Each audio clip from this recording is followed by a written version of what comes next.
Ready for an adventure. Today, we're heading to 1940s Tibet. A place that feels almost mythical today, right? Totally. And our guide is Heinrich Harrer's 7 Years in Tibet. We're talking a portal into a lost world.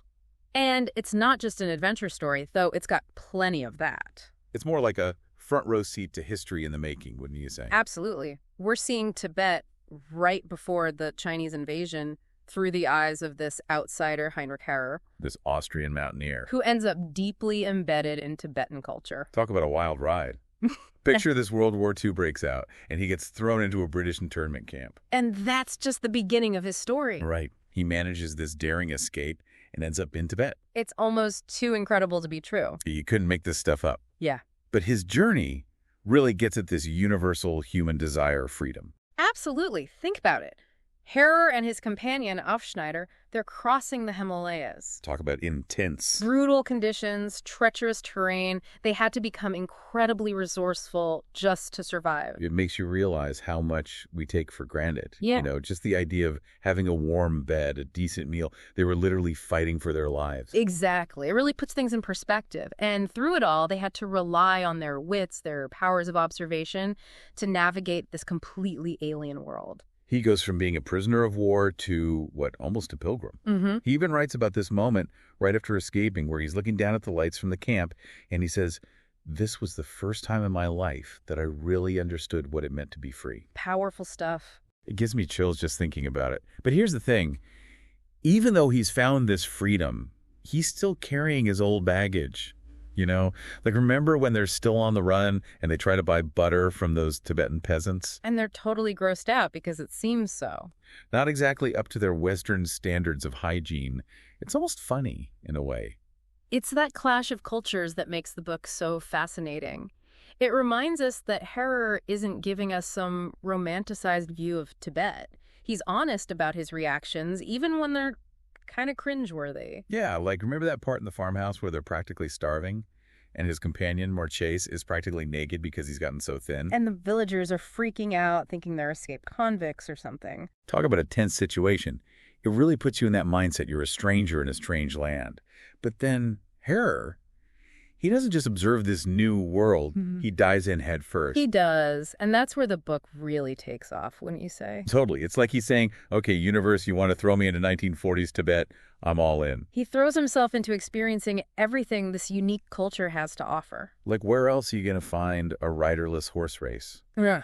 Or people using their arm to measure cloth. Yeah. Which actually worked to Harrer's advantage, he says, because he had long arms. Right. It's these little details, these unbelievable customs that make this book such a page-turner.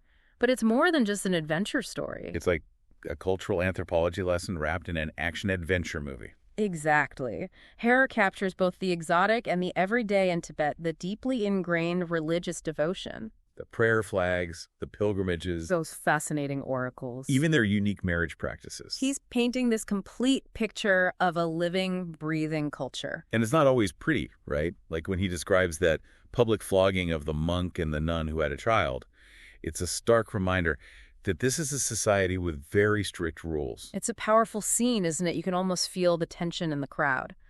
But it's also fascinating how Harrer describes the reaction to the punishment. People were pleading for leniency, offering money to lessen the blows. Yeah, it really makes you think. Even with these strict rules, there was this undercurrent of compassion. It highlights something often missed in historical accounts: the complexity of human experience, even within seemingly rigid social structures. And it's interesting, Harrer himself thought the punishment was too lenient. It shows that even as he's becoming more immersed in this culture, his own values, shaped by his Western upbringing, are still there. Yeah, there's this constant push and pull between being an observer and a participant. And that's especially true in his relationship with the Dalai Lama. Now, that's a story for the ages. I mean, we're talking about a European mountaineer becoming a confidant to a young Dalai Lama. It's the kind of thing you'd expect to see in a movie, not real life. But it really happened. So what was it about Harrer? What allowed him to build this unique bond with such an important figure? It's kind of mind-blowing when you think about it. Harrer, this outsider, invited into the Dalai Lama's inner circle. It is remarkable.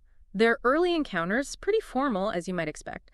But then, a real bond develops. And you have to remember, this is when Tibet was still largely isolated from the outside world. Right. The Dalai Lama, he's just a teenager at this point, but still carrying the weight of spiritual leadership.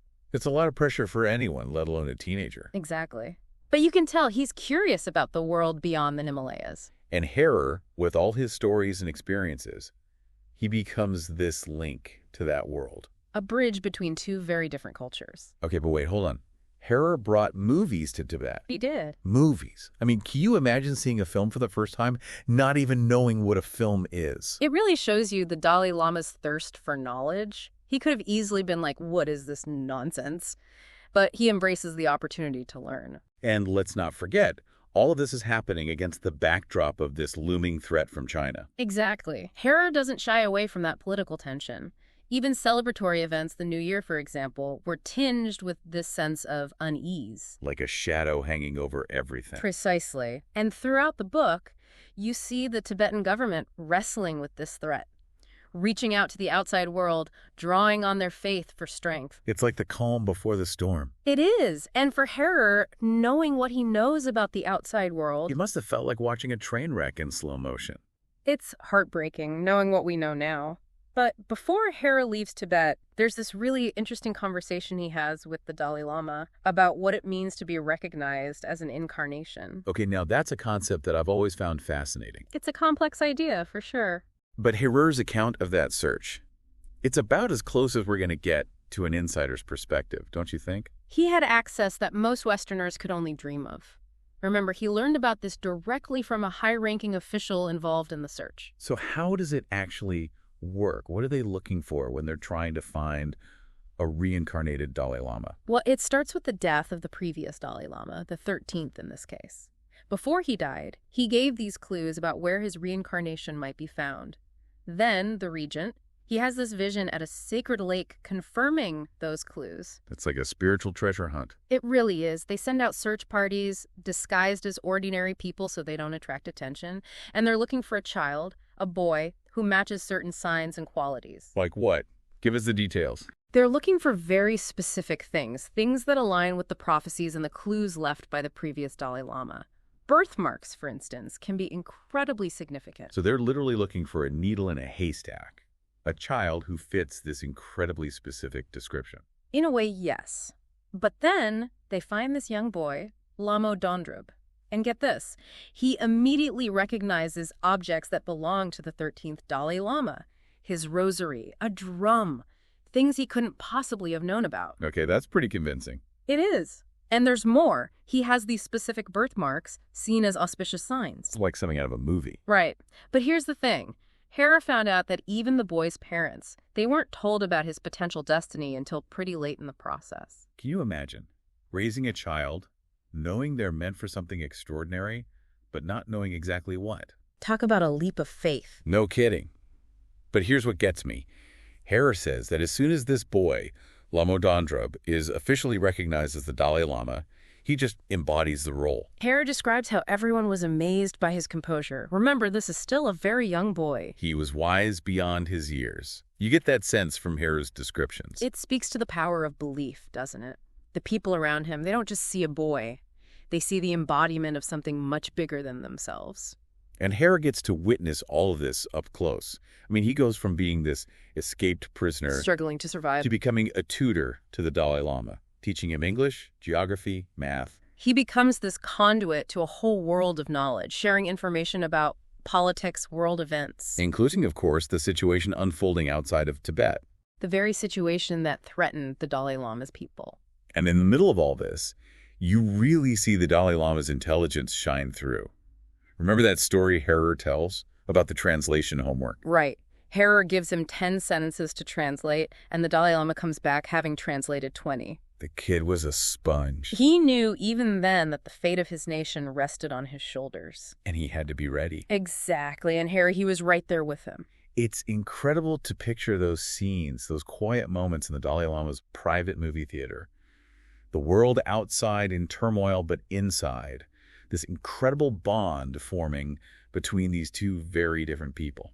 It's one of the things that makes this book so captivating. That contrast, the idyllic setting of their lessons with this sense of dread looming over everything. It's like two sides of the same coin. Exactly.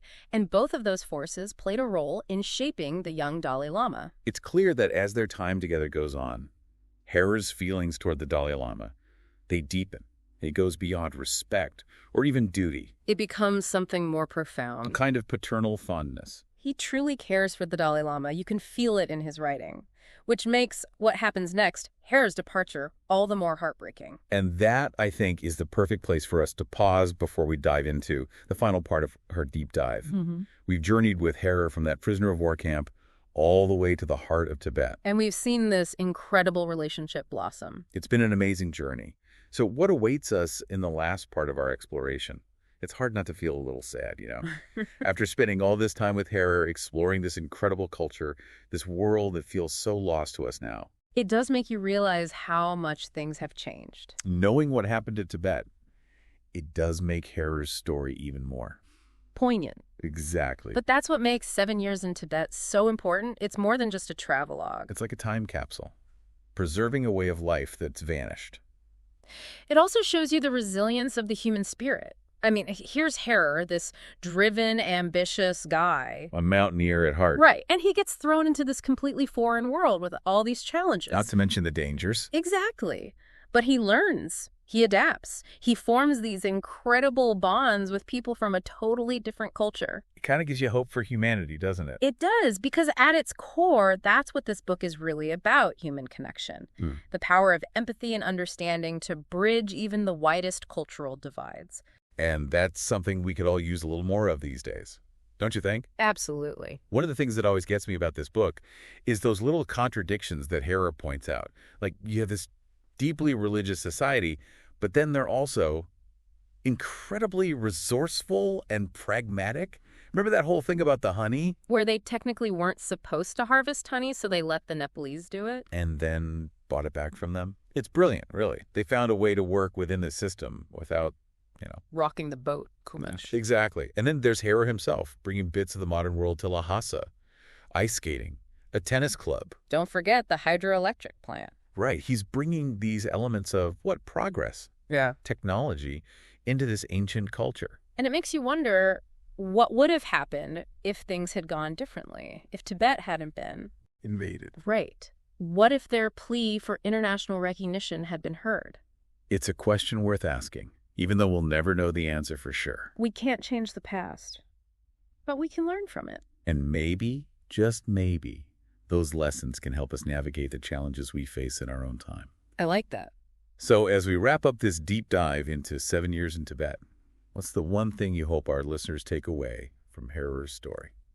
That even in a world that often feels determined to highlight our differences, genuine human connection is still possible. It might sound idealistic, but I truly believe that. It's a powerful message. And on that note, we'll bring our journey to 1940s Tibet to a close. For now, anyway. To our listeners, if you haven't already, pick up a copy of 7 Years in Tibet. You won't regret it. Until next time, keep exploring, keep asking questions, and keep your minds open to new perspectives.